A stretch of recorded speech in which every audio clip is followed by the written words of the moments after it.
मैं आपको सुनाने जा रहा हूँ मुंशी प्रेमचंद द्वारा लिखी कहानी एक आँच की कसर। पूरी नगरी में श्रीमान यशोदानंद की खूब चर्चा हो रही थी। उनकी कीर्ति के बारे में नगरवासी ही नहीं बल्कि अखबारों में तक लोग लिख रहे थे। उन्हें बधाई देने के लिए उनके घर के बाहर लोगों की भीड़ जमा थी। यही तो होती है समाज सेवा, जो इंसान को इतना मान सम्मान दिला दे। ऊंचे विचार के लोग अक्सर ही अपने समुदाय के लोगों का सिर इसी तरह से ऊंचा कर देते हैं। अब कोई किसी को यह नहीं कह सकेगा कि नेता सिर्फ बातें बनाते हैं और काम नहीं करते। इन्होंने ऐसा कार्य करके साबित कर दिया है कि ये धन दौलत से ही धनी नहीं बल्कि सोच से भी है। यह चाहते तो अपने बेटे की शादी में दहेज भी ले सकते थे, लेकिन अपने सिद्धांत पर किस तरह से खड़ा रहना चाहिए यह इन्होंने पूरी दुनिया को सिखाया है। दहेज में 1 रुपये भी न लेकर यशोदानंद ने बता दिया कि वो साहसी भी है और उन्हें अपने सिद्धांतों से खूब प्रेम भी है। इन्होंने वो किया है जो कोई ना कर सका। ऐसा करके यशोदानंद ने सबका सिर गर्व से ऊंचा कर दिया। श्रीमान यशोदानंद के 2 बेटे थे। एक बेटा स्नातक की पढ़ाई पूरी करके विद्वान बन चुका था। उसी की शादी हुई और वो भी बिना किसी दहेज के। आज दूल्हे का तिलक हुआ जिसमें कई सम्मानित लोग आए थे। महफिल जमाने के लिए कुछ लोग सितार का हुनर दिखा रहे थे। सब लोग यशोदानंद को बधाइयाँ दे रहे थे और दावत भी तैयार थी। एक व्यक्ति ने यशोदानंद से कहा, आपने कमाल करके दिखा दिया। दूसरे मेहमान बोले, सिर्फ कमाल नहीं, इन्होंने झंडे गाड़ दिए हैं। लोग दहेज के खिलाफ सिर्फ बोलते हैं, लेकिन इन्होंने करके दिखाया है।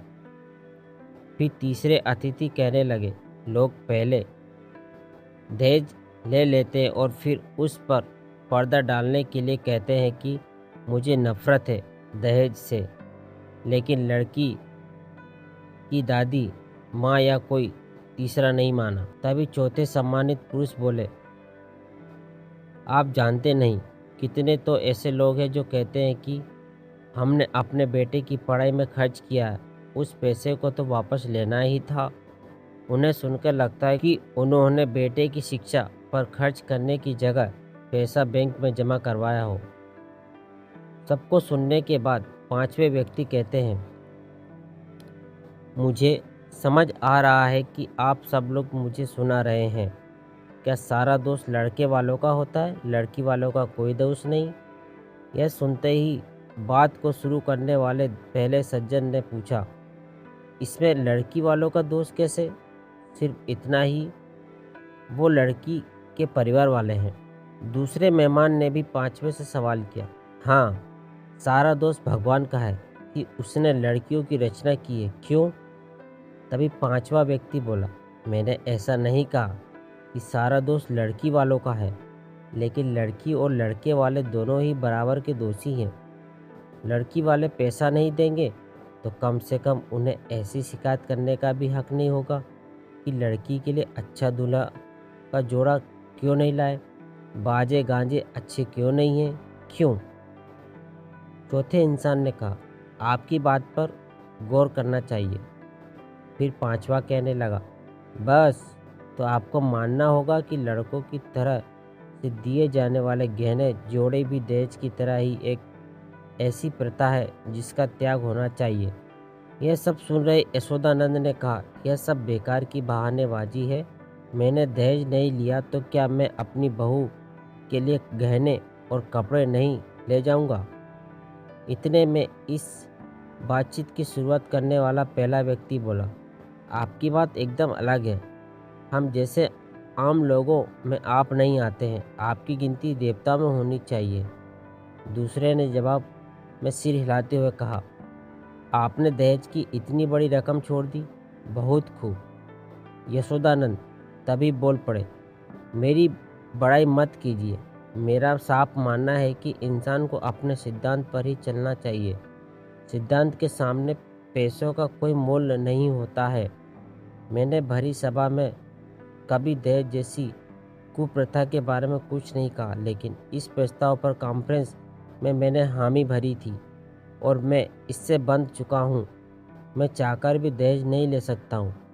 मेरी आत्मा मुझे कभी ऐसा नहीं करने देगी, और कभी ऐसा कर लिया तो मुझे मानसिक रूप से इतना पीड़ा होगी कि मैं सहन नहीं कर पाऊंगा। पांचवा व्यक्ति एकदम से बोल पड़ा, आपके इस कार्य के लिए कॉन्फ्रेंस में आपको सभापति नहीं बनाया गया तो गलत होगा। यशोदानंद जवाब देते हैं कि मैंने दहेज न लेने का फैसला खुद से किया है। इसके लिए मुझे किसी तरह की पहचान मिले या नहीं, कोई फर्क नहीं पड़ता। इस बीच शाहजहांपुर से स्वामी दयाल तिलक लेकर आ गए हैं। सभी उन्हीं के इंतजार में थे। उन्होंने पूरे रीति रिवाज के साथ तिलक किया। उसके बाद दहेज को कुप्रथा बताते हुए यशोदानंद भाषण देने लगे। साफ पता चल रहा था कि उन्होंने भाषण की पूरी तैयारी कर रखी थी। उन्होंने कहा कि पहले दहेज जैसी कोई प्रथा नहीं थी। बादशाहों के ज़माने से यह कुप्रथा शुरू हुई है। उस समय सारे नौजवान युवक सेना में चले जाते थे, जिससे लड़के कम होने लगे और दहेज से लड़कों का तोल-मोल का चलन शुरू हुआ। अब यह कुप्रथा इतनी बड़ी हो गई है कि मेरी छोटी सी कोशिश को लेकर इतनी ज़्यादा चर्चा हो रही है। मैंने किसी तरह का असाधारण कार्य नहीं किया है। हर कोई यह काम कर सकता है। यह प्रथा जल्द से जल्द खत्म होनी चाहिए। यशोदानंद का भाषण थोड़ा लंबा था, लेकिन लोगों ने उनकी खूब तारीफ की। उसके बाद उन्होंने अपने 7 साल के बेटे परमानंद के हाथ में एक पत्र देकर उसे मंच पर खड़ा कर दिया। शायद वो बताना चाहते थे कि उनके घर का सबसे छोटा बेटा भी कितना बुद्धिमान है। वैसे सभाओं में छोटे बच्चों द्वारा अभिनंदन पत्र पढ़ना आम था। तिलक के कामकाज को देखने के लिए यशोदानंद थोड़ा आगे चले गए और परमानंद ने पत्र पढ़ना शुरू किया। नमस्कार। आपके पत्र से ऐसा मालूम होता है कि आपको मुझ पर थोड़ा भी भरोसा नहीं है। मैं कसम खाता हूँ कि पैसों की बात इतनी गुप्त रहेगी कि किसी को कुछ पता नहीं चलेगी। वैसे इसे राज रखने से आपका खूब नाम होगा, लेकिन मेरी काफ़ी बदनामी होगी। अब इस लेन देन को गुप्त रखने से मेरी जो बदनामी दुनिया में होगी, उसके लिए आप 25 में से 5 कम करने की मुझ पर कृपा करें। भले ही यशोदानंद दूर था, लेकिन उसके कान में 25 से 5 कम करने वाली बात पड़ गई। यह सुनते ही वो दौड़कर अपने बेटे के पास गया और कहने लगा कि नालायक, ये क्या पढ़ रहे हो? कुछ कानूनी कागज है। यह सुनकर एक व्यक्ति ने कहा कि पढ़ने दीजिए ना, ऐसा कानूनी कागज हमने कभी नहीं सुना, और इसे सुनने में जो मज़ा है वो बहुत ही अलग है। तभी यशोदानंद की बड़ाई में बात शुरू करने वाले पहले मेहमान ने परमानंद से पूछा, बेटा तुम्हें यह कागज कहाँ से मिला? उसने जवाब दिया, मेज की दराज में यह रखा हुआ था। इन्होंने मुझे पहले ही कहा था कि कमरे में पत्र रखा है, पढ़ लेना। जब पढ़ा तो गुस्सा करने लगे। यशोदानंद ने कहा, नालायक, वो यह कागज था, इसे मेज के ऊपर रखा था मैंने। तुम्हें किसने दराज खोलने के लिए बोला था? इतना कहकर गुस्से से यशोदानंद अपने बेटे परमानंद की तरफ देखने लगा। पहले व्यक्ति ने कहा, साहब, ये आकाशवाणी थी, अब कोई फ़ायदा नहीं, सारा भांडा फूट चुका है। अन्य लोग कहने लगे कि यह भी ऐसा ही निकला, चलो अब सब अपने अपने घर चलते हैं। दूसरा व्यक्ति बोला, इसी को तो नेतागिरी कहते हैं, किसी तरह से अपना उल्लू सीधा कर लेते हैं, पता ही नहीं चलता, चलिए चलते हैं अब। यशोदानंद ने लोगों को रोकते हुए कहा, अरे बैठिए, दावत तैयार है, पत्तल भी लग गए हैं, कुछ खाकर ही जाइएगा।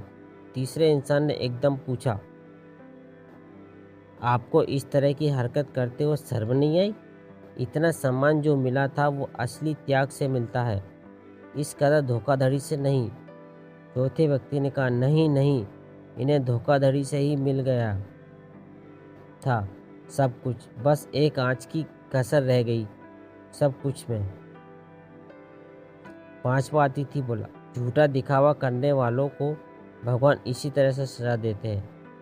इतना कहकर लोग यशोदानंद के घर से चले गए और वो अपने बेटे को गुस्से से देखता रह गया।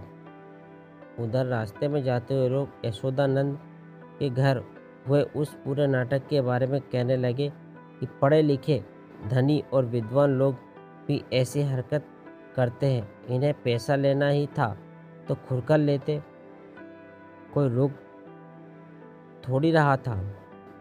इसी तरह से दिखावा करके लोगों को क्या जताना चाहते थे, इन्हें पैसा भी कमाना है और मुफ्त की इज्जत भी चाहिए।